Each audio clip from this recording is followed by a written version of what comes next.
Correct, third party. I haven't. Okay, I haven't. Sir. Are you going to listen to me? Because if you're not going to listen to me, then I'm not going to listen to you. Okay, you can shake your head all you want. I'm just going to leave it there. We'll see you on Tuesday. You know, you respect me, I'll respect you, but I'm going to do it. Yeah, we're gone. We're done. First, we did not have discovery as of yesterday when I met with Mr. King.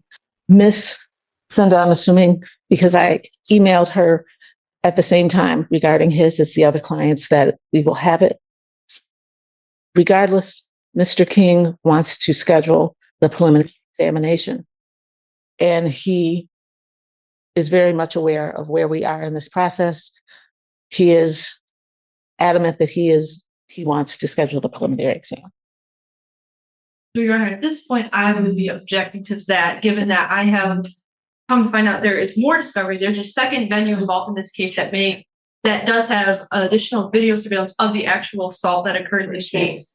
Further, there's going to be more discovery because I was planning to address bond today. So there will be jail calls that could be leading to other charges in relation to this case. So at this time, there are a few things in play here that I do not have yet and that defense does not have yet that I think would be very important for this case, along with another follow-up interview with the victim of this case as well. My client still wishes to go forward with the preliminary exam as soon as possible. Understands that if all of that's not there, or if we start the preliminary examination, that it could be adjourned if the people aren't entirely ready to go. That's fine. Pardon? He said that's fine, Your Honor. I'm in jail 2 weeks. I ain't did nothing wrong. They always try to do. Well, Miss King, let me just explain to you though. The problem's going to be you may be in there longer, sad, and nobody can go because they don't have the stuff, and your counsel can't even advise you as to what you need to do. I mean, so that's all I'm saying.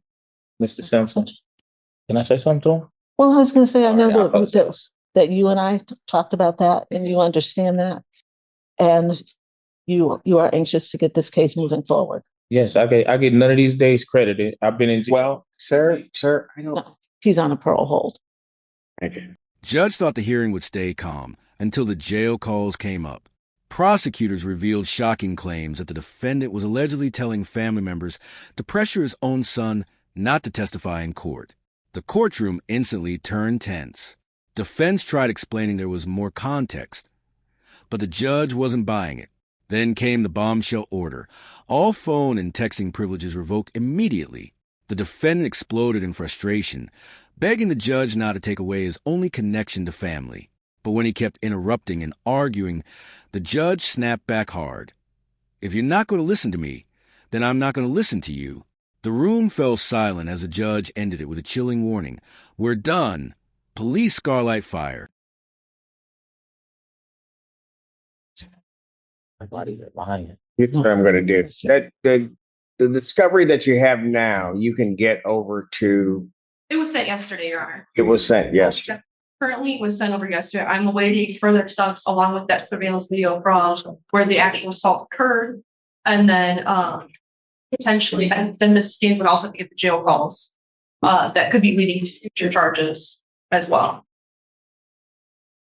As to the witnesses currently charged, you would at least have police officers that could testify, correct? Because I'm going to do something with the date because everybody seems to be in a hurry. So I'm going to set an in-person preliminary examination. I'm going to set it for April 28th, 2026, a few days. Hang on. 9 a.m. That's before me. Right. Thank you. As to bond. Your Honor, it's come to my attention that since being arraigned, Mr. King has been making calls to his family, that includes his sisters, I believe his mother. In these calls, he says, my son don't need to come to court, man. You don't need to come. Talk to his mama. Talk to his mama. You're right there. If you want to help your nephew, you need to get on that phone and talk to his mama. That's what I said. It's going to kill him in the end. She's supposed to be on it. I know what I would do. And further things telling them they need to talk to the victim's mother. The victim is his minor son. So he's asking them to talk to the victim's mother to try and get him to not come to court and to guilt him into coming to testify against his father. So I suspect this could be leading to future charges of witness interfering in the future. And we've not had a chance to go through all of the jail calls. These are just a few that occurred after arraignment.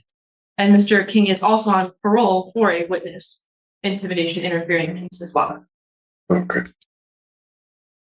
Your Honor, Mr. King did indicate to me that because this involves a family situation, that he had spoken to his mother and his sister. He has not spoken to his son or his son's mother, but his own mother. And everyone is aware of the allegations. He indicated that he does, to me, he indicated that he does have concerns about his son having to come in and testify and amplifying any potential issues between them. A simple payment hearing suddenly turned into total courtroom chaos. The woman insisted she had already done everything the court asked and blamed delays on scheduling issues. At first, the judge stayed calm, even admitting some of the confusion was the court's fault. But the moment the attitude changed, everything changed. The judge immediately shut her down and warned her not to push him further. When she kept talking over him, he exploded. "You will never disrespect me." The courtroom froze as he threatened to enter judgment immediately if the behavior continued. What started as a routine discussion turned into one of the most intense courtroom confrontations imaginable. Police scarlight fire. But he said to me when we were discussing that I did not have the discovery when I spoke with him yesterday, that he is prepared for his son to come and testify. So without more context, I think there may be more context than the statements alone are giving at this time. So the preliminary exam is April 28th. I know that you typically cease phone calls. I just want to reiterate that he has not had any phone calls with his son or his son's mother, but the exam is on the 28th. People to contact them. Same. I'm Cannot have only direct contact, Ms. Gaines. As you know, he can't have indirect contact.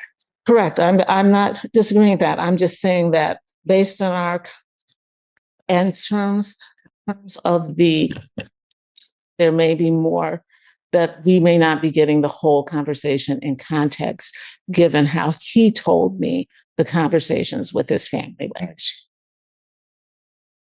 All right. What I will do is I'm going to read the people's request. The defendant's phone privileges and texting privileges are hereby ordered revoked. Hold on, sir. Sir, do not do that. You always take my phone. I haven't did anything wrong, Mr. Sir. I haven't did anything wrong. Want a hearing on it? Because I'll have to listen. Let's do a hearing today. Want me? Because I need to talk to my family. I have Okay, things going on. Sir, Mr. Have a hearing. I want to do one today. Like you taking my phone, Mr. Simpson, and I ain't called them. The thing was, don't talk to my son. I haven't talked to him. I haven't contacted none of them. Bond conditions were that you cannot have third-party contact or direct third-party. I haven't. Okay, I haven't. Sir. Are you going to listen to me? Because if you're not going to listen to me, then I'm not going to listen to you. Okay, you can shake your head all you want. I'm just going to leave it there. We'll see you on Tuesday. You know, you respect me, I'll respect you, but I'm going to do it. Yeah, we're gone. We're done. Oh, Your Honor, $1,585.79. There was a payment of $350 from yesterday. Right, and that's what they told me. All right. Go ahead. The defendant thought arguing with the judge would help his situation. It did the exact opposite.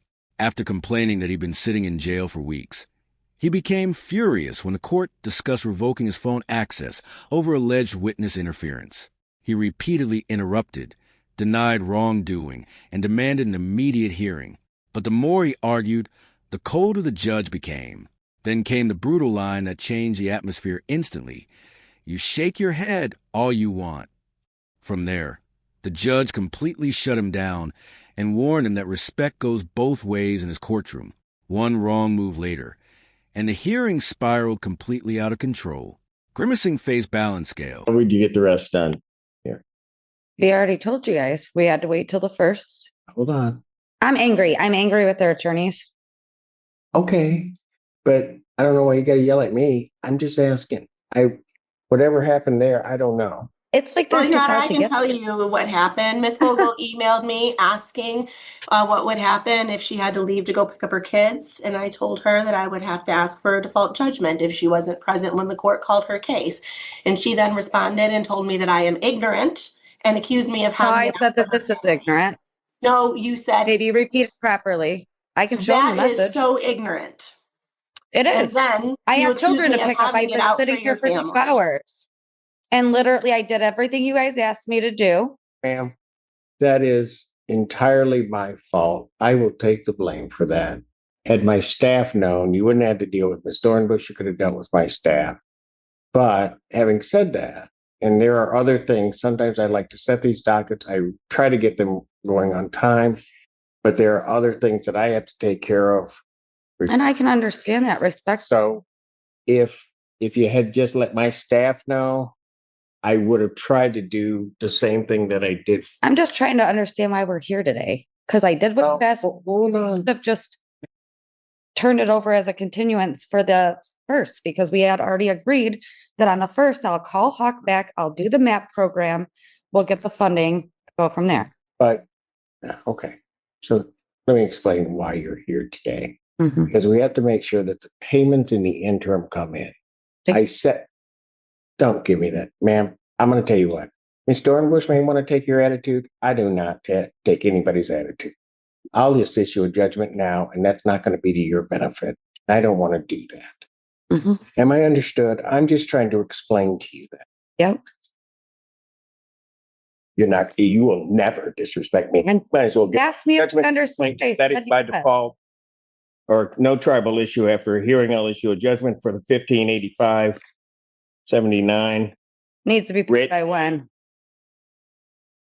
Writ date 10 days. She's got to pay that by May 4th. Thank you. Thank you.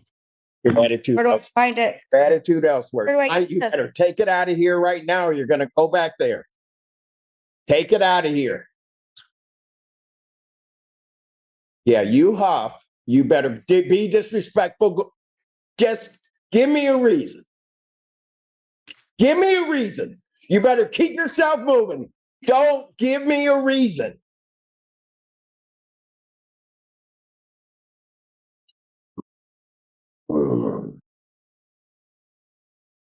Folks, why don't you give me about 2 minutes? I will get you out of here. I'm just going to take a brief recess. I don't want to. All right. The courtroom was already heated. Then things nearly boiled over completely. After the judge warned a woman about her attitude, she continued arguing while trying to leave the courtroom. That was the final straw. The judge suddenly raised his voice and ordered her to stop immediately, warning that if she kept disrespecting the court, she'd end up back there. Then came the explosive moment everyone in the room felt. Give me a reason. Give me a reason.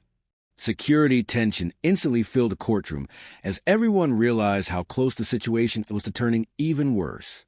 The judge finally called for a brief recess just to cool the room down before things escalated further. Balance scale, flush face.